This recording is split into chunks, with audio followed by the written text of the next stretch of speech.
What do a perfect cup of coffee, a typo-free page, and the paper bag you carry your groceries in all have in common? Here's a hint. They weren't dreamed up in a high-tech lab by a team in white coats. They weren't the product of billion-dollar research grants. They were created by mothers. Mothers who got tired of daily frustrations and decided to engineer the solutions themselves. They say necessity is the mother of invention. But sometimes the mother of invention is an actual mother who is simply annoyed. These are the stories of women who looked at a problem everyone else just accepted and said, "Nope, there has to be a better way." And in doing so, they didn't just make their own lives easier, they changed the world. So, if you love stories about hidden history and brilliant problem solvers, you're in the right place. The Mom Who Hated Bad Coffee. Our first story starts where many of our days do, with coffee.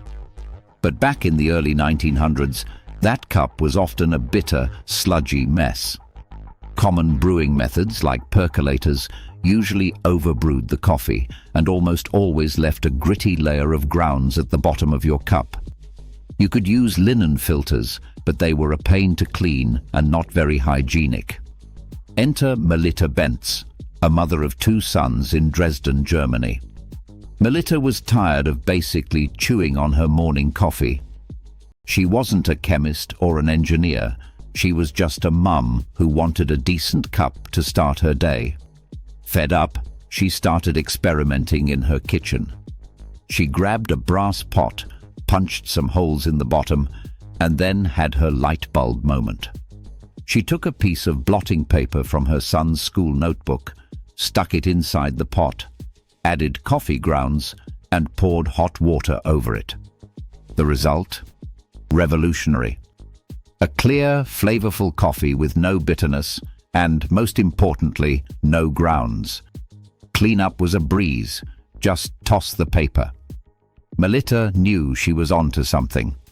She received a patent for her invention on June 20th, 1908, and, with her husband Hugo, founded the Melitta Company right out of their apartment that same year. Their appearance at a trade fair in 1909 was a smash hit. They sold over 1,200 coffee filters. Today, the company that began with a piece of her son's homework and a mom's frustration is a global corporation. It's proof that sometimes the most world-changing ideas start with a simple, everyday annoyance. The mom who erased mistakes. Our next story lands us in a bustling 1950s office, filled with the clatter of electric typewriters. These new machines were fast, but they came with a huge problem.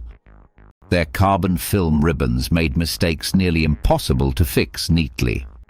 For a secretary, one typo could mean retyping an entire page. This was the daily frustration for Bette Nesmith Graham, a single mother raising her son, Michael, while working as an executive secretary in Dallas, Texas. Bette wasn't the best typist, and she was getting fed up. But Bette was also an artist.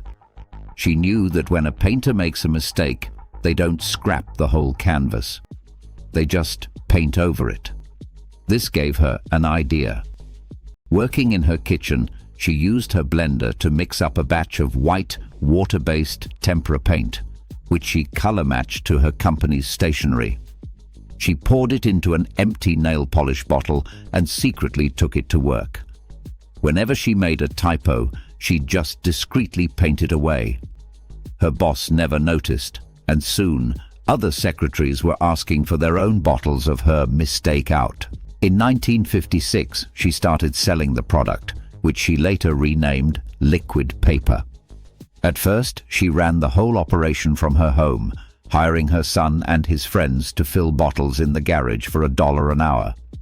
Ironically, she was eventually fired from her secretarial job for spending too much time on her side business, a blessing in disguise. The company grew exponentially.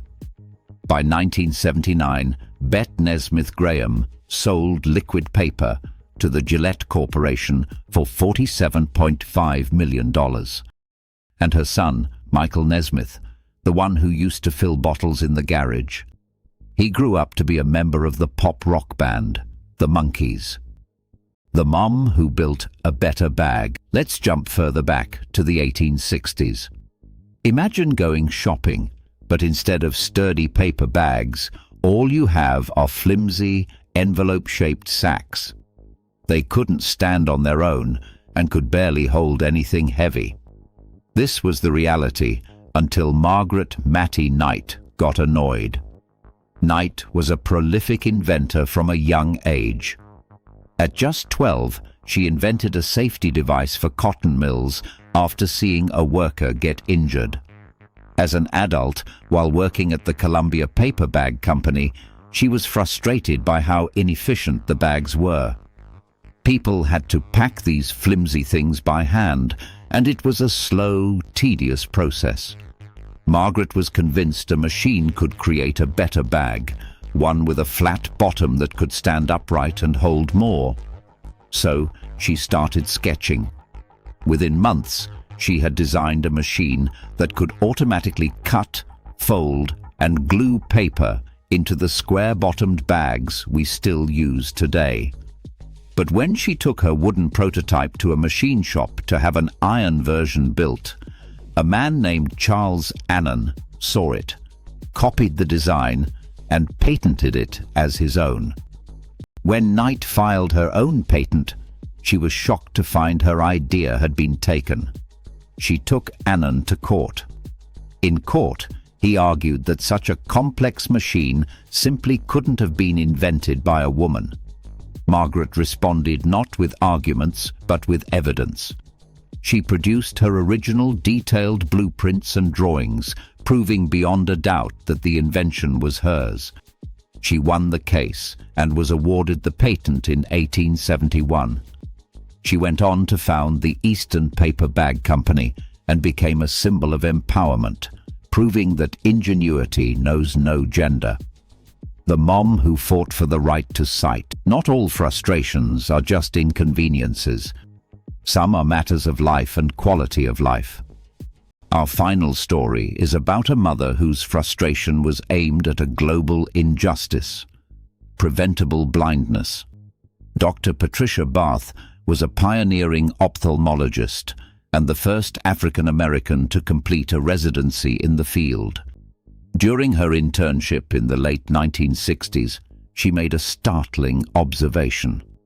At the eye clinic in Harlem, which served mostly black patients, the rates of blindness were dramatically higher than at the Columbia University Clinic, which served a mostly white population.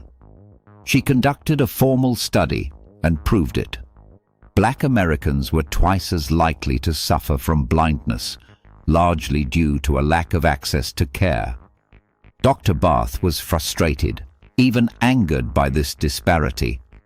She believed it wasn't a medical issue, but a structural one. This led her to create a new discipline she called community ophthalmology, which focused on bringing preventative care directly to underserved communities. But her greatest frustration was with cataracts, a leading cause of blindness that she knew could be treated. Dr. Bath envisioned a better, safer way. She conceived of the idea in 1981, and after years of research, she developed the laser phaco probe, a device that uses a tiny fiber optic laser to vaporize cataracts through a minuscule incision. It was faster, more precise, and less painful. She patented the device in 1988, becoming the first black female doctor to receive a U.S. patent for a medical invention.